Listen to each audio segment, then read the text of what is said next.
TMC का बवाल।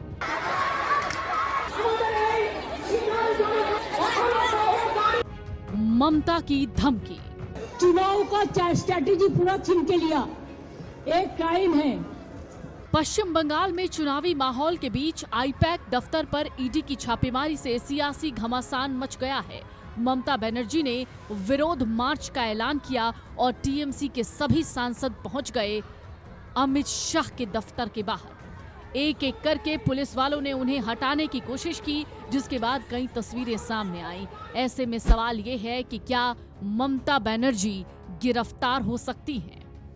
IUPAC के ऑफिस और उसके डायरेक्टर प्रतीक जैन के घर ईडी की छापेमारी के दौरान सीएम ममता बनर्जी वहां पहुंच गई थी। वहां से उन्होंने एक हरे रंग का फोल्डर उठा लिया, जिसके बाद कहा गया कि ममता बनर्जी केंद्रीय एजेंसी के काम में दखल दे रही हैं। जब ममता बनर्जी से पूछा गया कि उनके हाथ वाली ये फाइल कौन सी है, तो उन्होंने कहा ये बहुत इंपॉर्टेंट दस्तावेज हैं। ईडी ने कहा ये तलाशी कथित कोयला चोरी से जुड़े मनी लॉन्ड्रिंग मामले की जांच में की गई। ईडी ने ममता बनर्जी पर जांच में बाधा डालने का आरोप लगाया, दावा किया कि उन्होंने रेड के दौरान अहम सबूत जबरदस्ती हटा दिए। आईपैक सीएम ममता बनर्जी की पार्टी टीएमसी को पॉलिटिकल कंसल्टेंसी देने के अलावा पार्टी के आईटी और मीडिया ऑपरेशंस को भी मैनेज करता है। प्रतीक जैन टीएमसी की आईटी सेल के हेड भी हैं। तो क्या ईडी के जांच में बीच में घुसने वाली ममता बनर्जी को गिरफ्तार किया जा सकता है? पश्चिम बंगाल में ईडी की छापेमारी के दौरान जो कुछ हुआ उसे लेकर अब कानूनी लड़ाई शुरू हो गई है। ईडी ने हाई कोर्ट का दरवाजा खटखटाया, जांच में दखलंदाजी का आरोप लगाते हुए याचिका दायर करने की अनुमति मांगी। आईपैक ने हाई कोर्ट का रुख किया और ईडी की कार्रवाई का विरोध करते हुए इसका वैधता पर सवाल उठाया। मुख्यमंत्री ममता बनर्जी ने न सिर्फ रेड वाली जगह पर जाकर वहां से फाइल उठाई, बल्कि ईडी के अफसरों के खिलाफ मुकदमा भी दर्ज करवा दिया है। तो अब इन दोनों में कौन किस पर भारी होगा?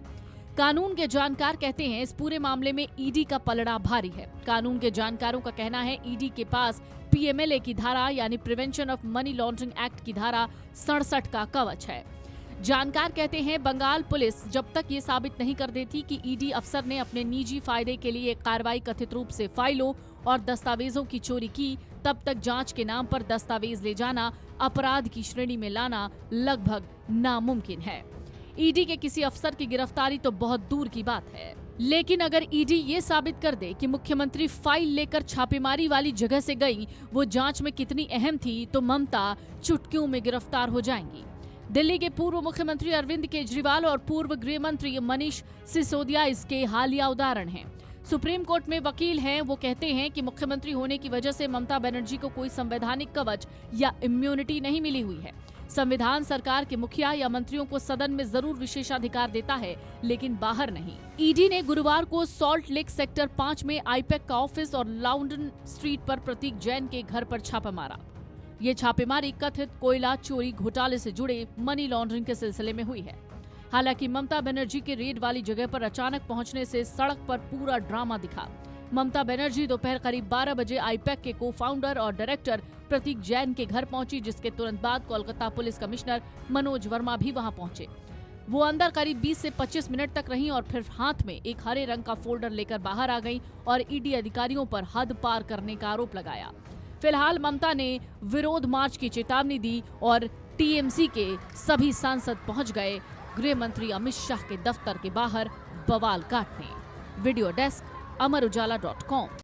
अगर आप ये वीडियो YouTube पर देख रहे हैं तो हमारे चैनल को सब्सक्राइब कर बेल आइकन दबाएं और Facebook पर देख रहे हैं तो हमारे पेज को लाइक करें।